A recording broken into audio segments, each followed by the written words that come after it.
All right, shalom, shalom. This is Michael Israel. I'm doing the comprehensive, in-depth, behind-the-scenes, all-access, Dry Bones Rising recap. And you know, it was an awesome conference.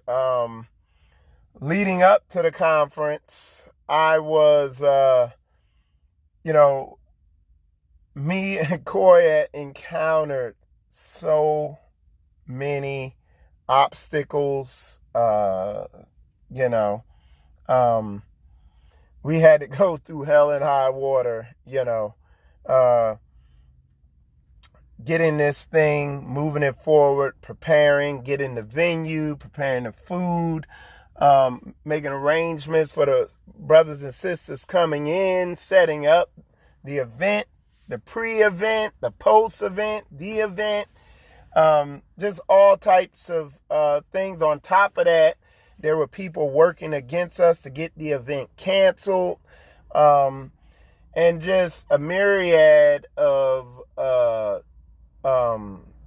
obstacles to overcome, to the point where when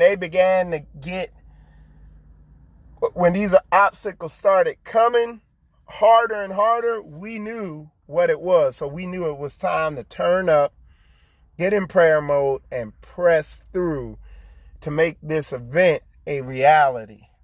So, and I'm gonna go through it kind of in a timeline manner. So, leading into the event, the Most High had blessed us, allowing us to get our house sold. So we sold our house that we lived in, all the way up till the day before the event. We were moving. We were actually moving into our new house. We had to actually rush and prioritize getting that kitchen set up because Koya and Sister Leah were preparing all the food for the event. So they needed that kitchen ready to go, So there was a very high pressure timeline getting all this stuff set up. But the Most High had blessed us, allowing us to get our house sold. Soon after we found our house that went under contract, investors reached out to us to buy our rental properties. So all that sold. So there was a lot of moving parts leading into this event, to this conference. But we weathered it. On top of that, couple that with a business that we're standing up down here, that's really taking off quick, that we're standing up down here in Straitway, Florida. It's, it's a lot. But hold on one sec. Okay, I heard a sound. It was coming from my jar. So yeah, leading into all that, it was a high pressure situation. We've been there before. One of the things we had to do, in arranging this event and setting everything up, was arrange, for fellowship time with pastor, for a dinner, and for like an after party type event. So we looked around, we checked venues and stuff, and for one reason or another, it was clear that we did not want to do anything among these nations or any of their venues for a dinner to welcome pastor here, and then like an after party type event after the conference. So what we did, what we're doing down here in Straitway, Florida, we've 3 families have already, a couple weeks ago, they had moved in to a home together to begin the iron sharpening iron process. And then Koya Israel and our family, is moving in with 3 other families to do the same in another house. Because we were getting our house set up, we I talked to the head of the other house, and he agreed to host those events at that house, and it turned out to be a blessing. And those saints, Brother Dex and the rest of Straightway Florida that's in that household, man, they did an amazing job. They just stepped up, took the bull by the horns, and owned that tasking of having the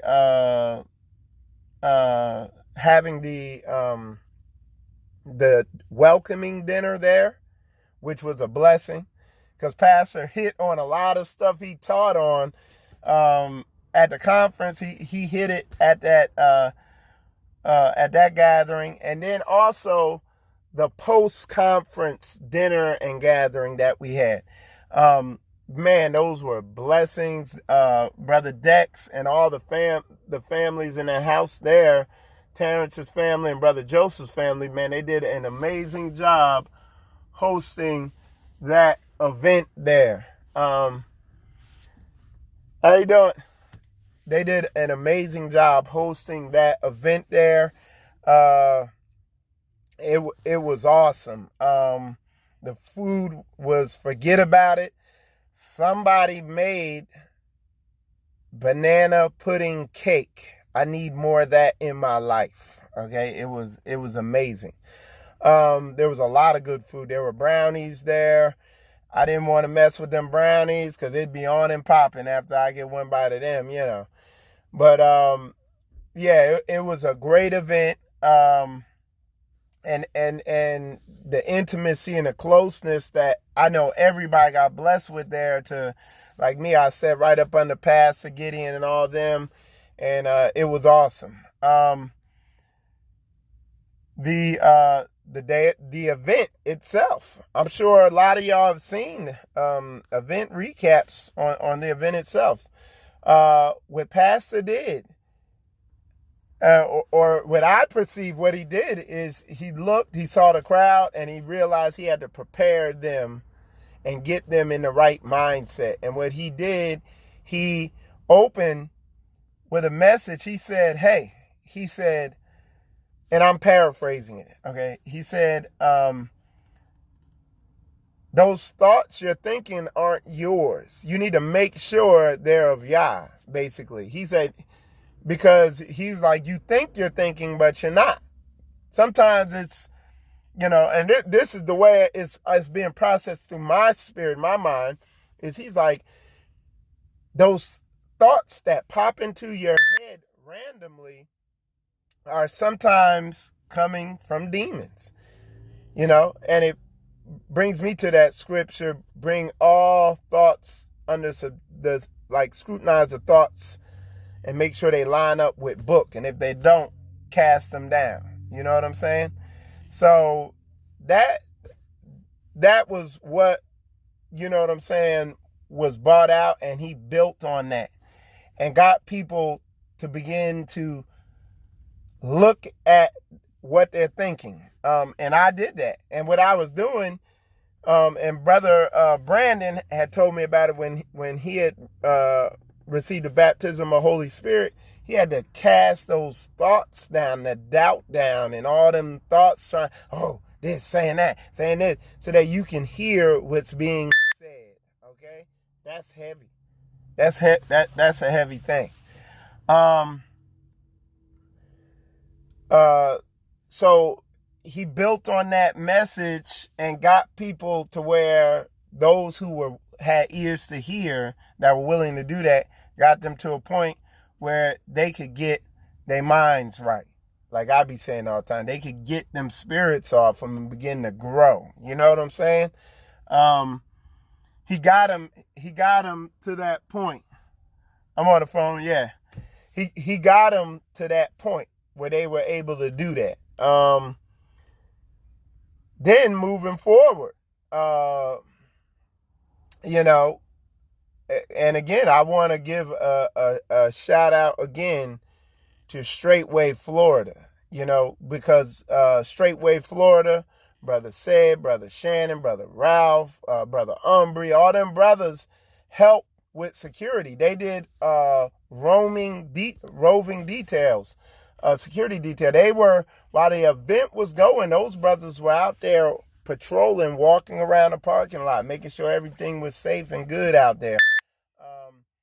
Brother Tony and everybody like that, they really helped out, man. They were really, because they didn't get to catch a lot of the event. Luckily, I recorded it, so they're gonna get to see that and get blessed by it. But these brothers really, man, Straightway Florida as a whole went hard in the paint to where, yes, absolutely, there were challenges. You know what I'm saying? There were absolutely challenges, but these brothers were ready, willing, able, and capable to step up and aggressively attack any challenge that popped up, to where, to the surface, it looked like the event just went effortlessly through. Want to talk about Koya, the day of the event. You know, she got up early. She had to prep all that food. She had to transport it out there, get it going. Her and Sister Aaliyah, I mean, they were going hard in the paint. And then I think about how the day of the event, you know, Koya got up early, and then after the event ended, you know, went home for a second and came to the after event festivities at Brother Dex's and those families' house. We came there, and Koya went upstairs watching the children and everything like that. And later on, after everybody had left and I was getting ready to go, I was like, hey, where's Koya at? You know, asked Samantha. And she's like, oh, she's upstairs. So I went upstairs, and Koya had put on a little movie for the children to watch. It was a little children's Bible movie or something for a bunch of the children to watch. And it was like she had the little pad thing laying against her leg, and she was sitting there, kind of sitting against a wall, balled up, passed out sleep. And it was just a testimony of the footwork and the effort that was put forth in by all parties involved and Pastor, bringing this event so that we can smash in to Satan's kingdom. Because that's why we ran into what we ran into leading into this event. And like I said, we ran into some crazy stuff. And I think about that day, man. Koya was running this way, I was running that way. All the saints were scurrying, doing this. We had brothers going to get chairs, trying to figure out all this stuff, getting food, doing this, setting up the venue. And then boom, we get a frantic call. Hey, somebody sent me this crazy email saying that y'all are going to be doing this at the event and that I need to cancel it. And I'm like, man, we must be getting ready to really bang on Satan's kingdom. Like, this event must really be something serious if all hell is breaking loose like this, you know? So that's what it was, y'all. But yeah, it was a beautiful, amazing thing. There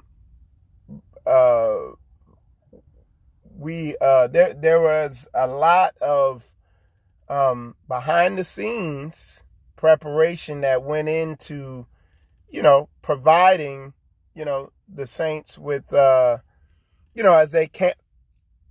as they came in the town, because one of my big things, I don't like going to these other nations for anything.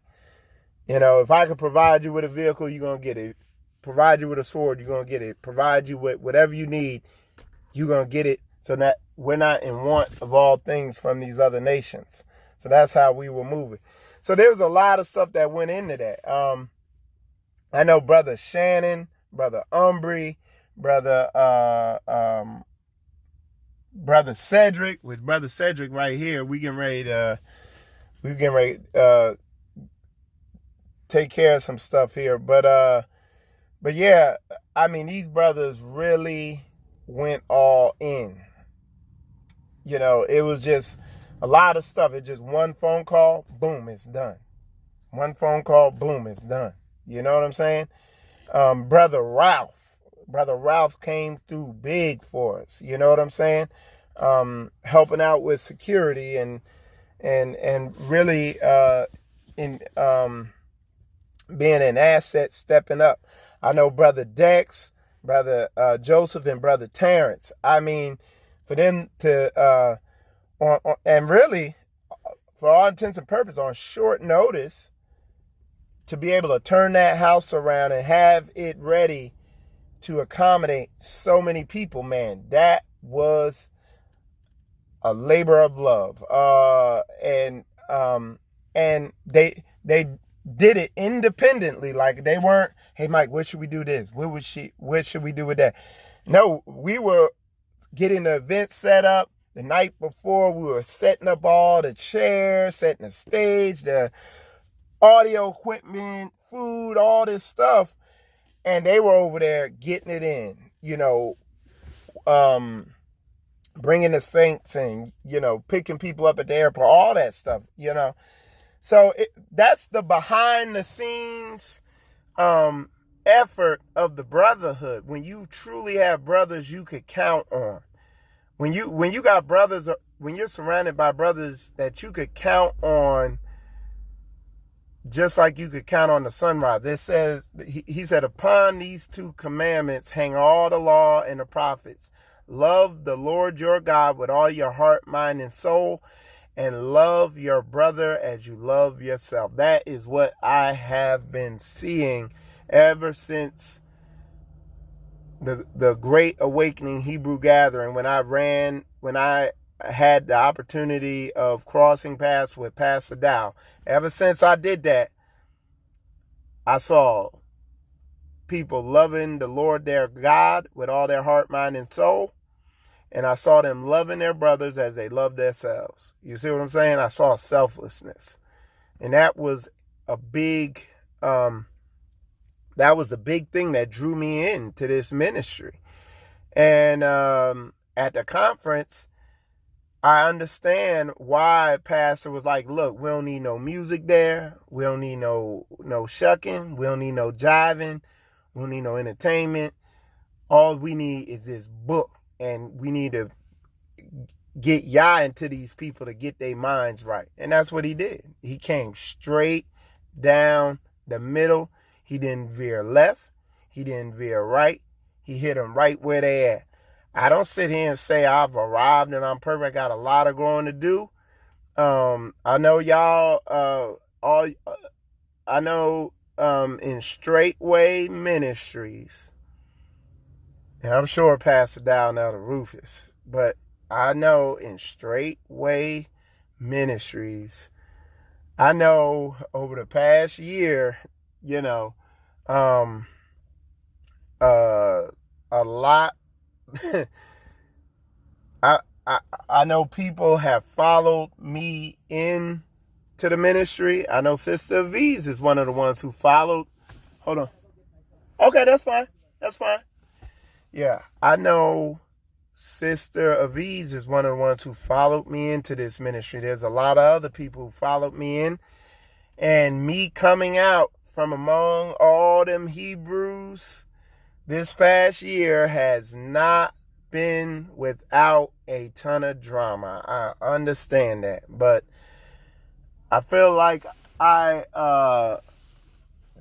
it's a new season and I'm turning a new leaf of how I'm moving, you know what I'm saying? Of how I'm operating, you know, and how I'm growing and the acceleration of my growth. Let's keep it moving. So, like I said, that's how that night ended. I saw Koya. I said, baby, I said, I'ma drive. I told one of my brothers, hey man, drive my car home. Let me drive my, what's the word, beleaguered or exhausted Ashaya home, you know, and drove her home, drove Koya, Israel, and the children home. she went to sleep. Got a call the next morning. Pastor was on his way over. Okay, that was a phone call. All right. Got a call. Hold on one sec, y'all. Let me see if I could do this. There we go. Okay. We're still going. Got a call the next morning. And Pastor was on his way over, man. Pastor came over. And man, it like our interactions then, that day there, that first day with Pastor Corey, because later on Pastor Corey came over. So my interaction with Pastor Dow and Pastor Corey, I mean, it made what was taught at the conference, it paled in comparison, because he really, I got it straight, uncut, no chaser. And then Pastor Corey really poured in and really open, because brother Umbry had a question for Pastor Corey, and it was a beautiful question. And I reiterated the question and asked Pastor Corey to go in even deeper, and it just showed me that, wow, there is a whole nother level to this thing. It's like, man, you think you at the end of the game, and then you see, oh no, there's a whole bunch of other levels. It was that type of deal, and it was a beautiful thing, and it was amazing to get that instruction and just have it right there in the house. So man, it's priceless.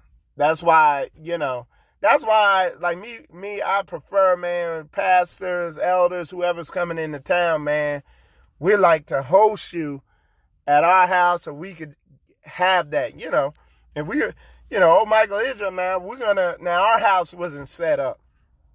We still in there, they know when they came over, there's just boxes everywhere. We were still unpacking and all that, but ideally we prefer to host you, and we'll host you better than any 5-star hotel, hands down. So it was a blessing with the information that was poured out by Pastor Corey on a whole nother level. That's what I'm saying. All right. Charge me. And I ain't got no pride, man.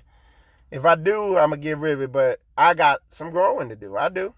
And I'm going to get after it. I got to get it cracking, Continue pressing forward. At best, try to accelerate forward, because this ain't time to kind of, I've arrived, nah. It's work to be done, and we're in a war. But yeah, that was amazing. That day, man. And Corey stayed up that whole day. Sister Gabby, Pastor Corey's wife, showed Corey's, I guess, some Corey and the other women. That's when they took that picture where you saw Sister Gabby, Pastor